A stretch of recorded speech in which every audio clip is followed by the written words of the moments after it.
Well, here we are in good old Bethlehem. We're heading for, I think, the Church of the Nativity.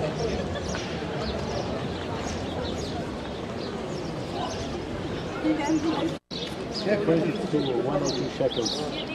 Anybody need some shekels? Yeah. Okay. Dinner's a while. This church is from the 4th century. Wow. Pretty incredible.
This is where Mary made her baby.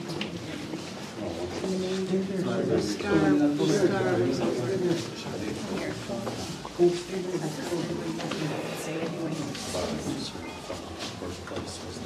2 by 2, please, quick, 2 by 2.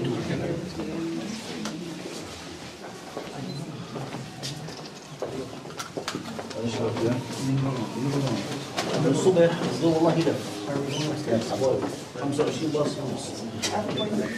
Yes, we're going. Did you see the manger, the place of the manger? The place of the manger is in the alcove over there. طيب في ناس قاعدين ساكنين على الدور. بس هي ما كان فيها دور. هذا عادي بكره. لا بكره الحد. بكره قبل الساعة 12 تحت بالضبط. أو من أول. عندي بس.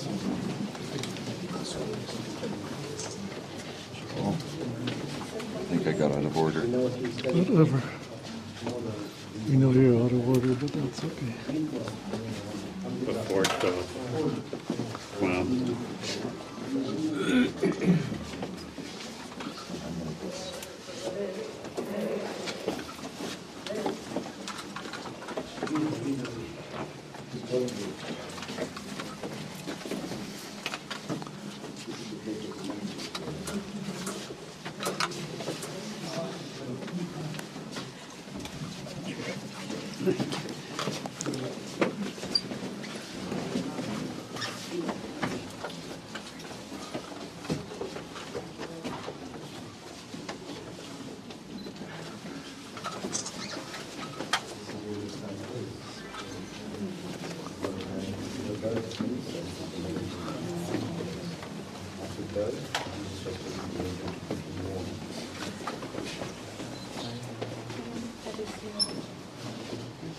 Yes, we do.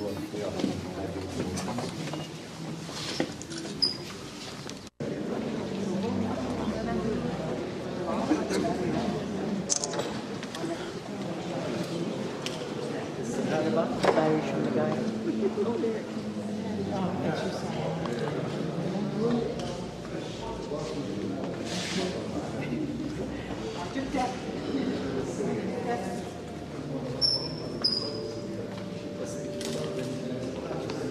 That's what I call a door.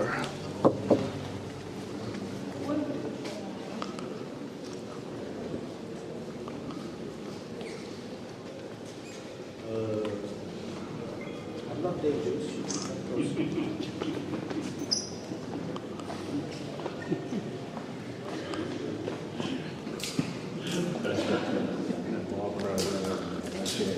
Okay. Yeah, because I know you have the uniforms, but still. So the church built under Constantine by Queen Helen, Saint Helen, after she converted to Christianity, after Constantine converted to Christianity, Constantine, Roman Emperor, adopts Christianity, the whole Roman Empire becomes Christian, turns from paganism to Christianity. Christianity is officialized and churches start being built to commemorate the places where Jesus has manifested himself. We're talking about the 4th century, 363, 364. This is the date the first church of the Holy Sepulchre, of the Nativity, is built. Under Constantine, the church is on a lower level. The pavement of the church is of beautiful mosaics. It is only one nave, the central nave, with one apse. The walls are very simple, but the floor is very elaborate, and above this elevation, which sits over the cave, is an octagon. That indicates the place of the birth of Jesus beneath. Comes Justinian in the 5th century. He is the empire is already Christian, so he comes in a Christian entity, and to him, the church of Constantine is far too simple to commemorate the birth of Jesus. So he brings alterations on the church itself. Primarily, he doesn't like the mosaics, which are very beautiful, but that can be seen, some of the elements or some of the motives, the designs on the mosaics can be interpreted as crosses. And he rejects the idea of people walking on crosses. So he covers the mosaics. He doesn't destroy them, he covers them, elevates the floor to the level it is now, about 1 meter above the mosaics, and widens the church by adding two colonnades, 2 rows of colonnades on either side. In a way, the church triples up, sort of triples up. Over the cave of the Nativity, he adds 2 laterals. 2 laterals on either side. So we have the central nave, 2 laterals on either side. The church gains in space and gains in a special aspect. It becomes a form of cross. The center and the nave and the 2 laterals give it a cruciform. On the walls, he adds mosaics.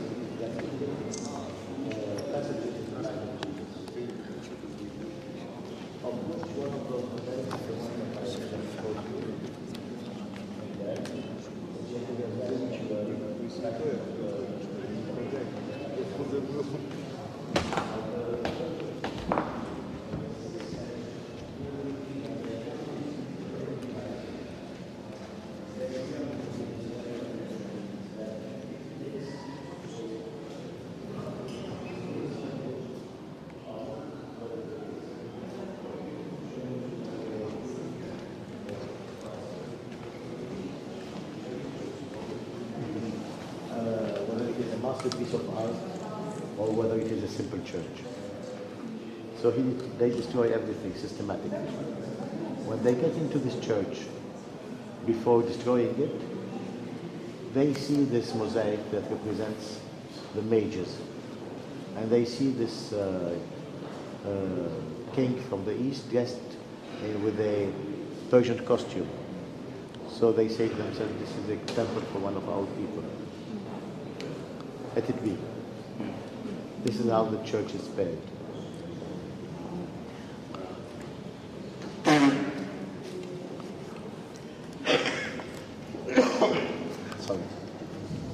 So this is the mosaic that's is the reason for having this church still standing. So the Crusaders don't have much to do when they come in the 12th century, 11th century, 12th century. Normally they rebuilt everything that had been built earlier by the Byzantines, but with respect to this church, they just consolidate the structure. They build sustaining walls to keep the structure up. Don't forget the Crusaders come in the 11th century, they consolidate, they come in 1095, so end of the 11th century. In the 12th century, they rebuilt churches. With respect to the Church of Nativity, it's already standing. All they have to do is maintain the structure as is. So they built sustaining walls around it, which we have seen coming in. We have seen supporting walls, sustaining walls that are helping the main frame structure. There is also, of course, some additions that are built that are not related to the structure of the Byzantine Church itself. That's totally Crusader. It has nothing to do with this church itself. So what they do also is that on the pillars that have been added by Justinian, they add frescoes, paintings depicting saints and important people in the life of in Christianity. So we have paintings representing saints. Here the paintings are very much covered with soot from the oil lamps. The front of the outer columns, the pictures can still be seen a little bit more clearly, but on the inside they are much less visible. Is there no interest in cleaning them? So the lower part of the column is very clean, very proper, very shiny. It's because people like us lean on the columns when they are tired and they clean them involuntarily. So the lower part of the column is cleaned by passage of pilgrims. Now, the floor of Justinian was all covered with marble, black and white marble, like this central piece here in the middle over there. But amateurs of beautiful things just help themselves through the ages, leaving the floor naked.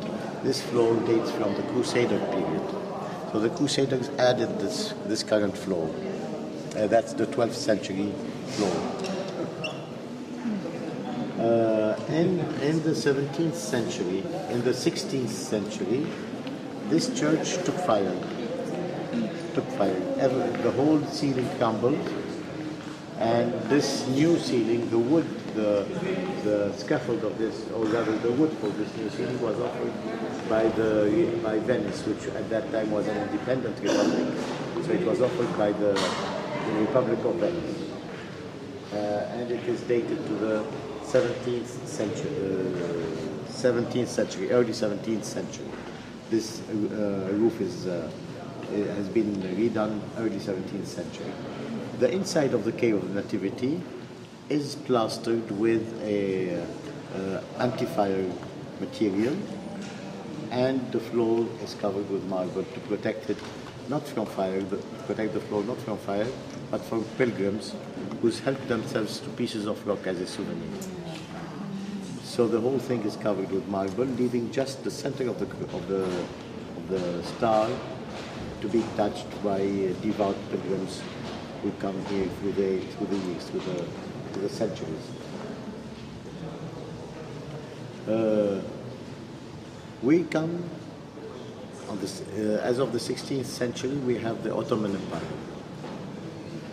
The Ottoman Empire, through the years, we have then the split in the church, the Eastern Church and the Western Church, who have different opinions of practice of Christianity. It's not a different religion, it's a different approach to the practice of faith. So there is a conflict that arises between those two poles, the Orthodox Church and the Catholic Church. So what happens during the Ottoman Empire? The Sultan, who tries to maintain the peace amongst the people, comes up with a decree that, first of all, religious places are put under the jurisdiction of the various religious communities. Muslims have to take care of their own places of worship. Christians have to take care of their own places of worship, and the same for Jews. The churches, the main churches, which are the source of friction between the Christian communities, are the Church of the Nativity and the Church of the Holy Sepulchre. So he divides the churches amongst the various communities. And at that time, the Greek Orthodox Church, the Greeks themselves, are on good terms with the Ottomans. So they get the lion's share. They get the lion's share, which means that they have the Byzantine Church of the Nativity. In Jerusalem, they have the Calvary, place of the crucifixion, and the tomb of Jesus. It comes under direct care of the Orthodox Church. The Catholic community, deprived of rites of celebration in this Orthodox, in the main church, Byzantine Church, buys a plot of land just close to this Byzantine Church and builds another church dedicated to St. Catherine of Alexandria. And this is where the official Mass of Nativity is celebrated on the 24th of December by the Latin Patriarch of Jerusalem. So it is in the Franciscan Church that this happens, which is touching this church. Actually, this wall, which is the outer wall of the church, is common to both churches.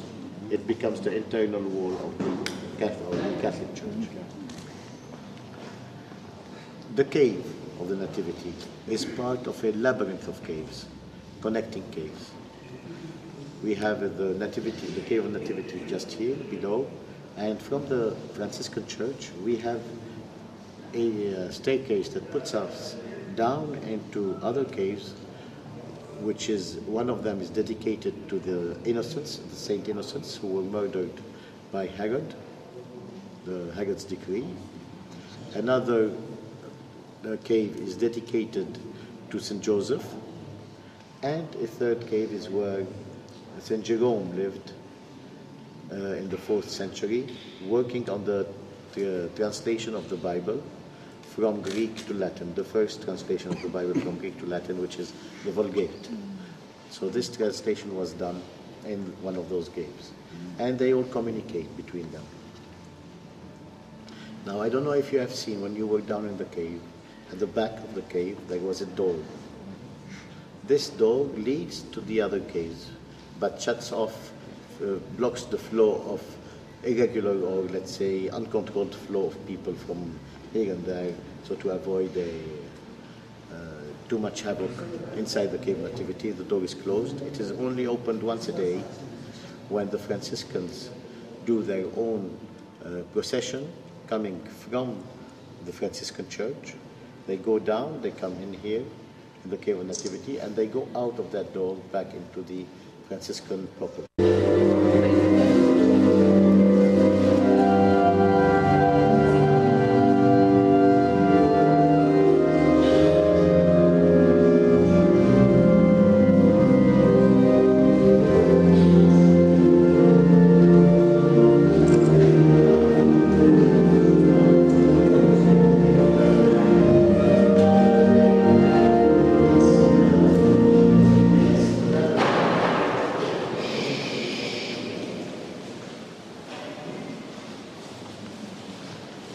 The church, please.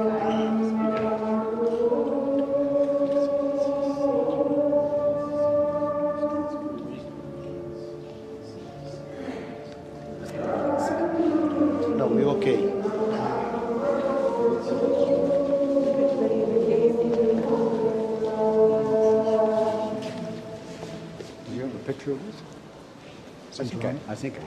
Oh, yeah, we took the right.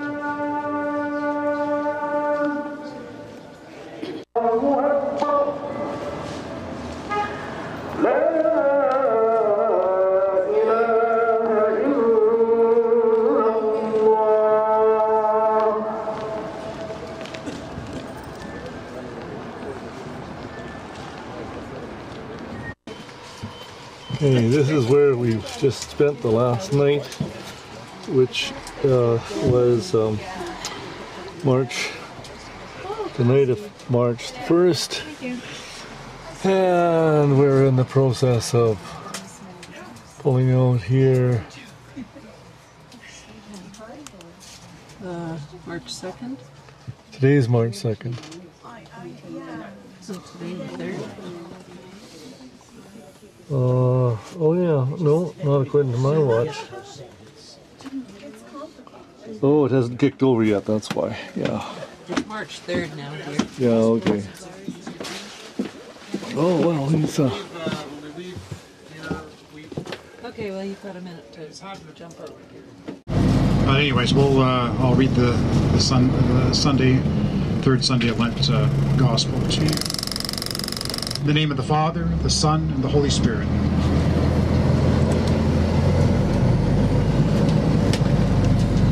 A reading from the Holy Gospel according to John. Glory to you, Lord. Jesus came to a Samaritan city called Sychar, near the plot of ground that Jacob had given to his son Joseph.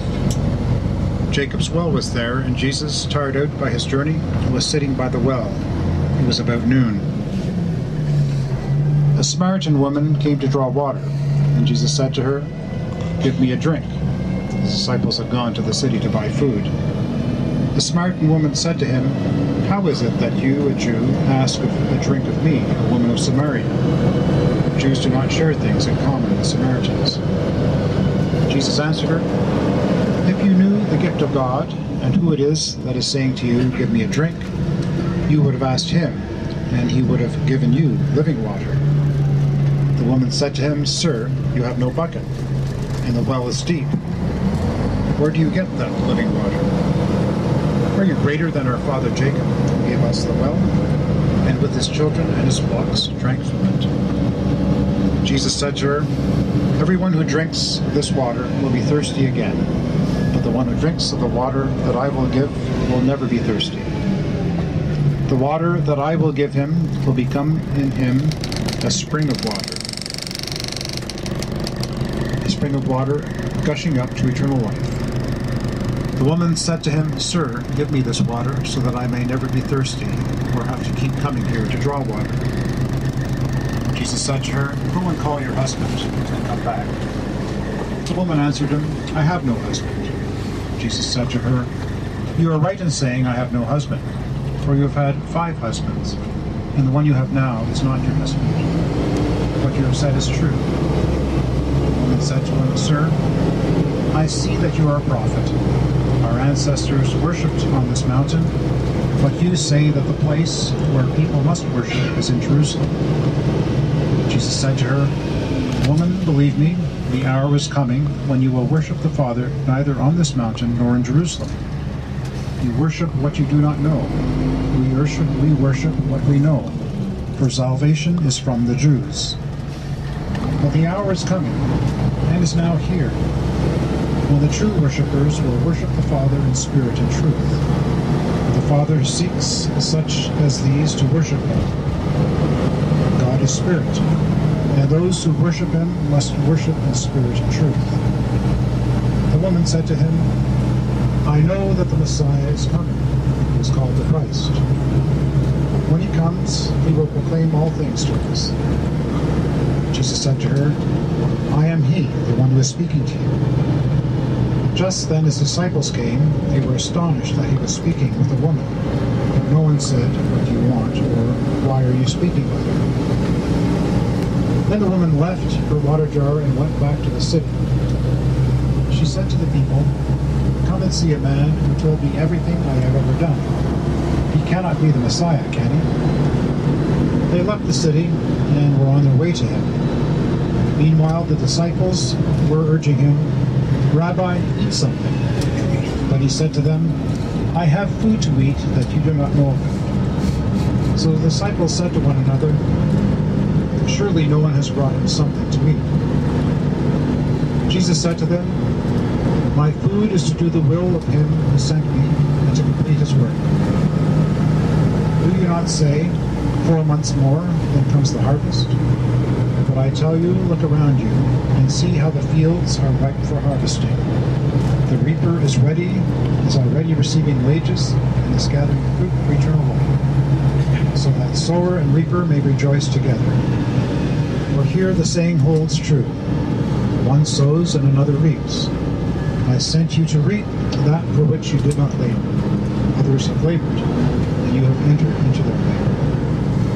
Many Samaritans from that city believed in Jesus because of the woman's testimony. "He told me everything I have ever done." So when they, the Samaritans, came to him, they asked him to stay with them. And he stayed there 2 days. And many more believed because of his word. They said to the woman, "It is no longer because of what you said that we believe, for we have heard it ourselves. And we know that this is truly the Savior of the world." The Gospel of the Lord. Praise to To you, you, Lord Lord. Jesus Christ.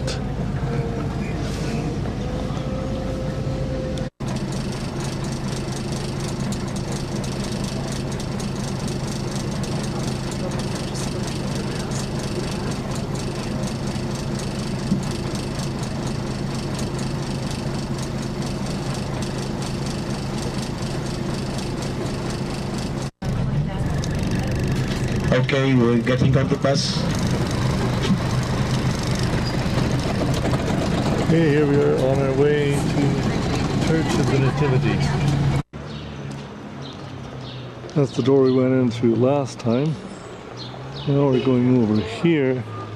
This is the Franciscan church, which is built right onto the original church here.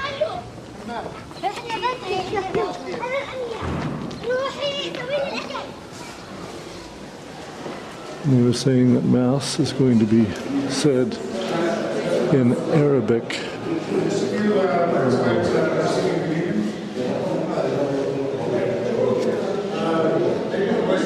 Customs on agreements in place. You go to Spain, for example, they will not give you communion on the hand before you put it in your mouth. Here, it sounds like the tradition or the custom is to give you communion by intinction, which means you receive it on your tongue, because they'll dip the host in the wine, and so don't try to receive it on your hand, you won't. Okay, but the key is watch what's happening in front of you. Watch what the locals are doing, and just when in Rome, do as well.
This is the vestibule.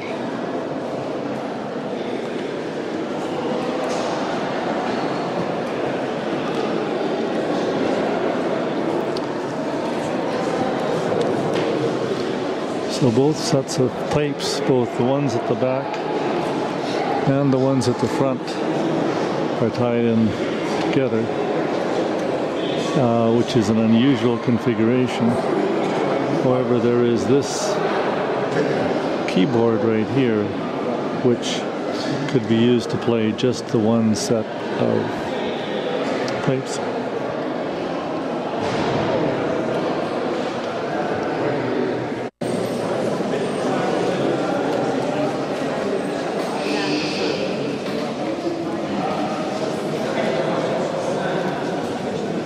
Okay, we're going, I think.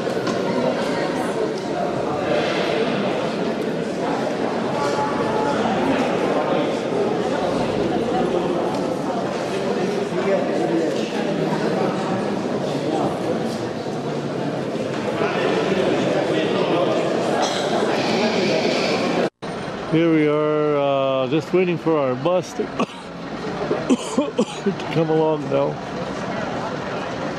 Of course, spot where you get a lot of peddlers.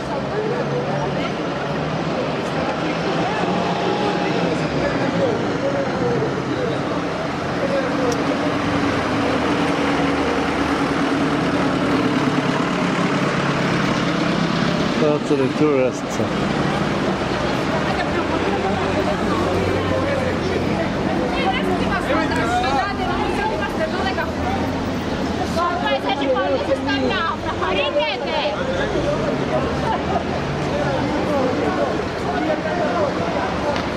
Look down across over here.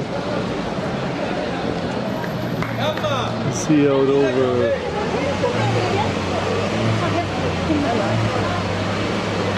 across on a tall building. They kind of stuff things around here.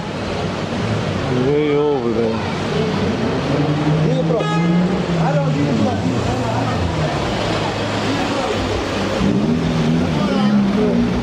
No bus there yet.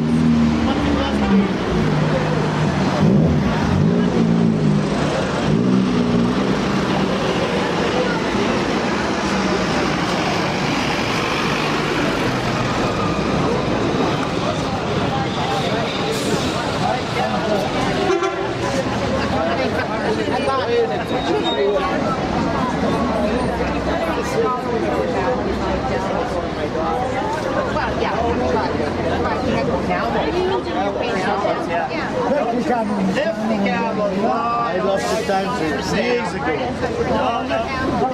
No, thank you.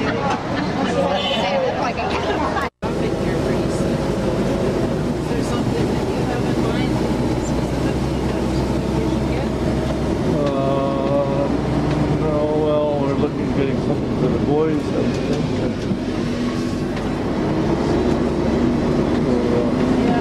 Kevin had suggested maybe something he could put on his wall. It's quite a view down there. It's interesting looking at all the little rock walls and terraces.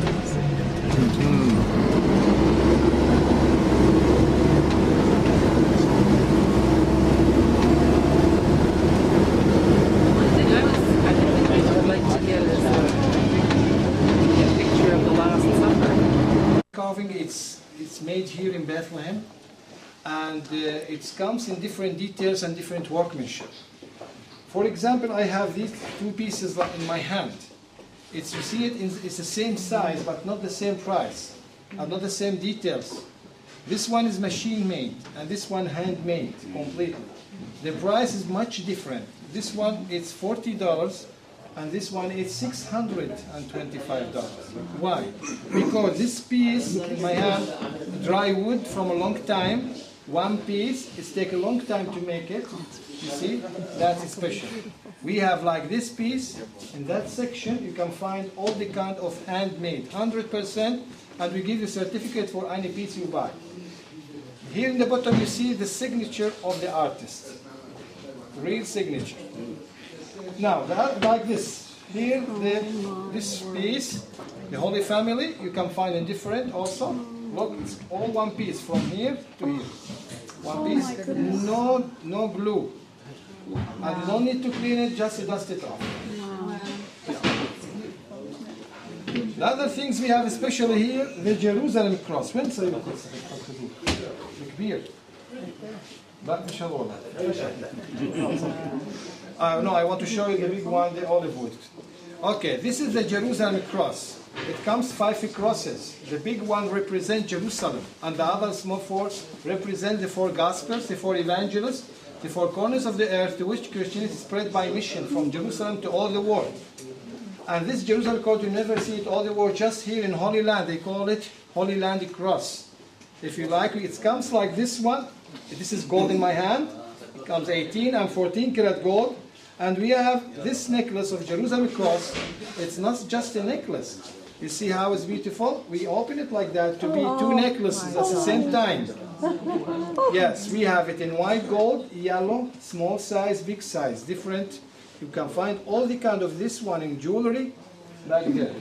And we have it in sterling silver over this side and gold without diamond over this side. And any things you buy in jewelry, we give you certificate for any jewelry you buy, and you don't pay any tax, any duty here, free tax. Now, the mother of pearl, comes from Australia. It's beautiful, it's real, and it's good quality. We have also a nice section of mother of pearl. It comes from the 14th century by Franciscan come to Holy Land, and they teach us how to do that. The other things we have especially here, the malachite stone. This is the local stone of Israel from the King Solomon mines, semi-precious stone. They call it also Eilat stone. Why? Because they found them in Eilat, the city of Israel, from the Red Sea. Look, this is kind of stone, this is a natural one, malachite, and the bluish one is azurite. Like this necklace in my hand. When we make it, we be, as a result like this. Look, malachite and azurite, and you can find it just malachite also. We have a lot of these malachite stone jewelry back there, over there. The last things I have it here, this is the Russian icon. If anybody interested for Russian icon, it's very old. Comes from the 17th, 18th, 19th century. And we give you a certificate for any icons you buy in this one. We have a special room for the Russian icons, very old, back there. You can find any icon you like if you want to buy. And the other icons, what you see there, it's the copy of the Byzantine one. It's made here in Bethlehem. Now, all the prices are marked in American dollars here. And we accept also Canadian dollars. And also we accept Visa card, MasterCard, shekels, euro, we accept it. And we give you special discount here, 20% discount from the price. Anything you want to ship it back home, we can ship it to you. Just you pay for shipping, not for packing. Here, if you have the coffee, this is coffee, it's only house for you. Thank you for listening and enjoying. And you have a 20% discount from the price. Okay. Good luck. Thank you very much. We have a lot of there. If you like to see more of it. Like this one is, Thank you, sir. Yes. It's not my it's not my cup of tea or whatever.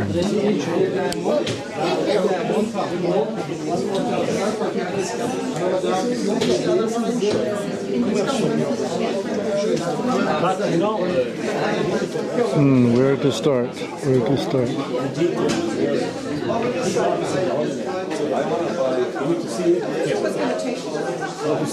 Oh, look at that, eh? I'll take Only $24.50. I'll take 2. Yeah. Just take it out to my Learjet.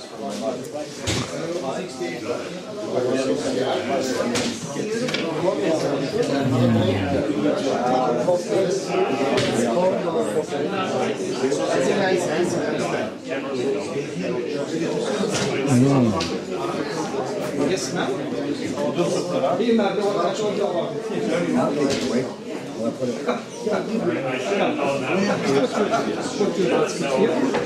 please, just to help you.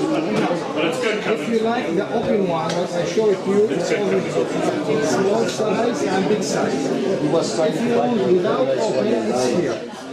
But the same one was asked like this one. Try to new, please. Try to new or new names. First, I want to show you. Now, this is when you open it.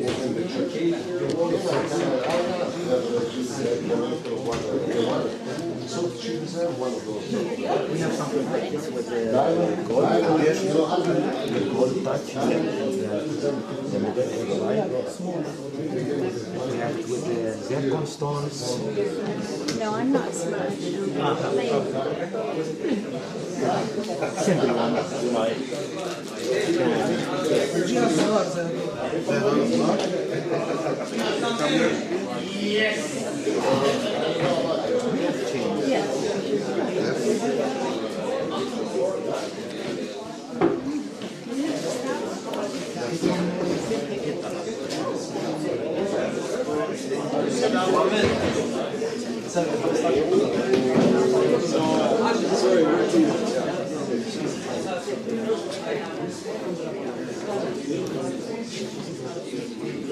What can I interest you in today, sir? Well, I'm just trying to take it all in first, see where I can start. Take pictures and reproduce it at home? Well, yeah, but you can't go ahead and recarve the wood.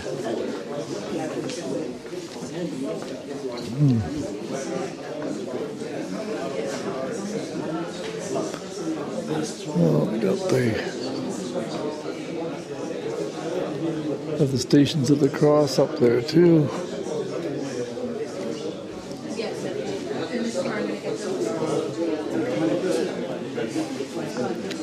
Neato, eh? Oh, yeah, the decorations for the tree. Yeah, do some souvenir.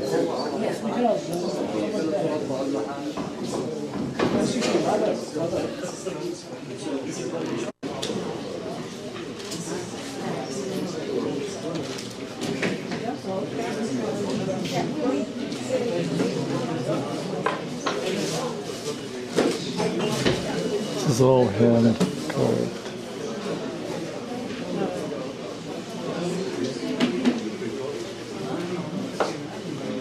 It was $10,000 and $5,000 shipping. So this was the big store where we spent all of our money.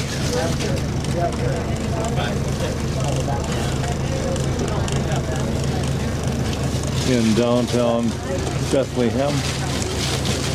Everybody's gotten loaded up. This was the recommended place because it's a Christian or a Catholic owners.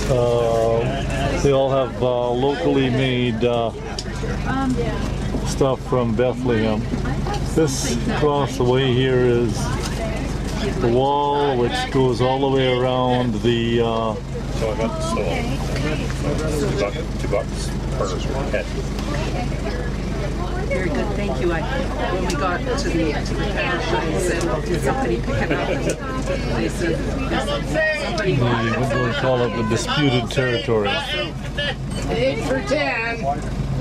So do you want us to pay And it's something like money then, or? 70 miles.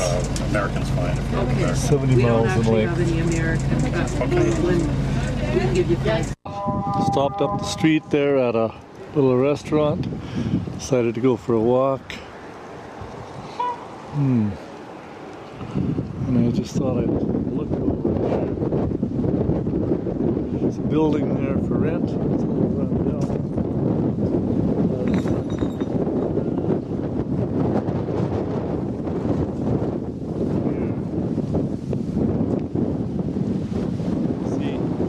On the wall here.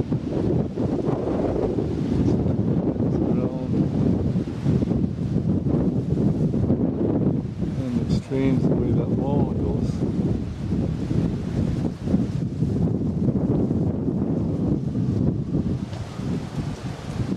So Is that Israel's property then on the outside of the wall?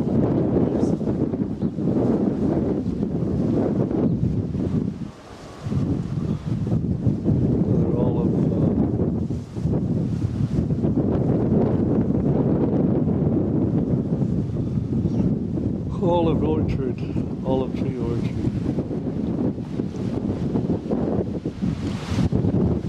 This here looks pretty nice. Presumably, a person could rent this whole field here.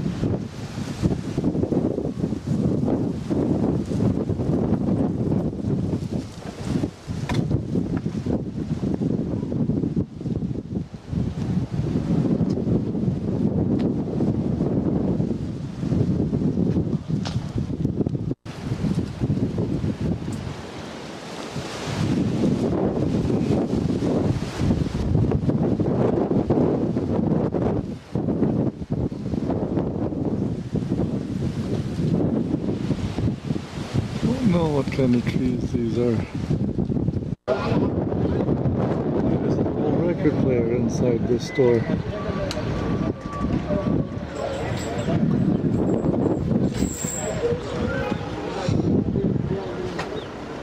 Hello.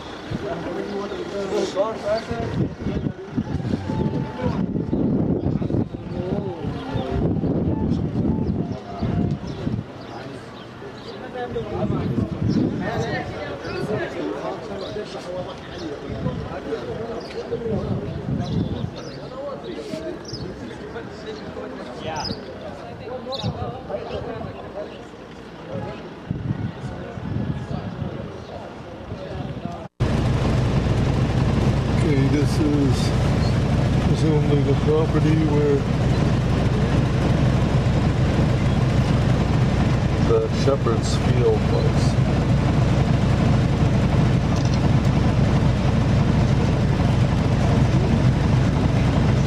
But it's not open today, so we can't go into it.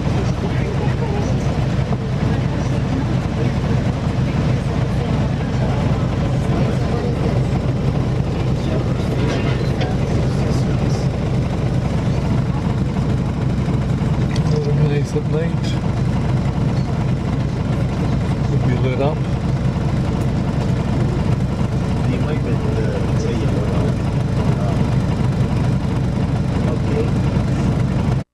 Of the year, especially in the summer, when there is a great heat wave, and that clashes with some wind coming from the west. So you have all the sand that is moved up in the air. And you have it also at this period of the year when there's a change of seasons, at the time of a change of seasons,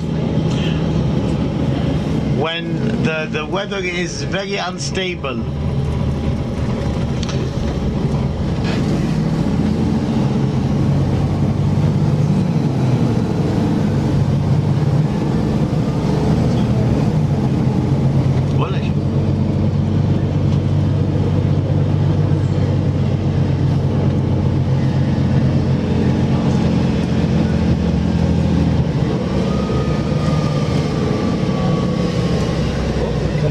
Clear spot here. You can see sort of just what the outskirts of Bethlehem looks like it would have been in the time of Jesus.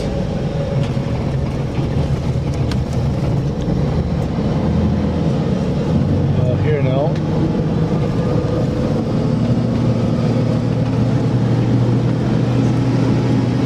Here we go. Well, again, it's hard to see. Look on this side.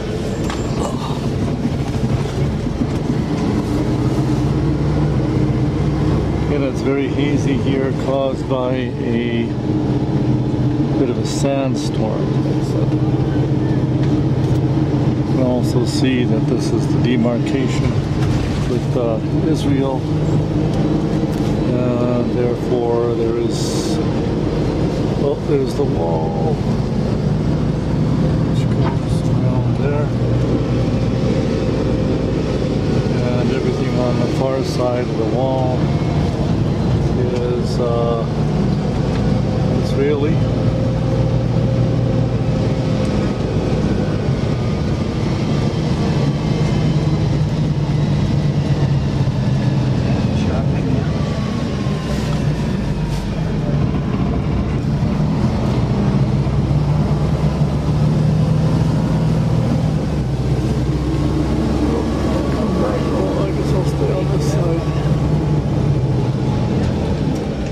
It says right here, Jerusalem.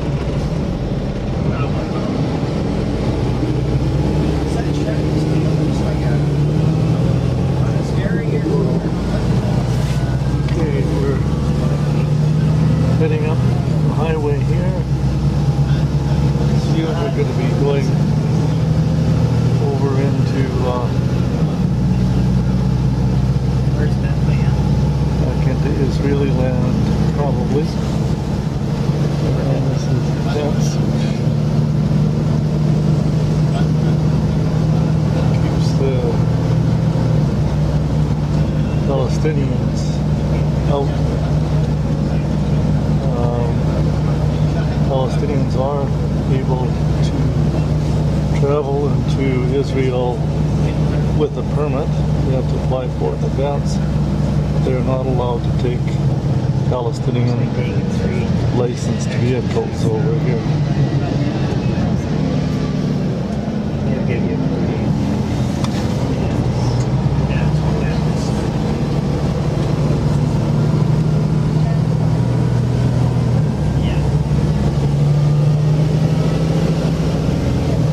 So we're getting close to the checkpoint, one of the three checkpoints that govern that limit off the Palestinian territory from the Israeli territory. This is where we're getting into Jerusalem.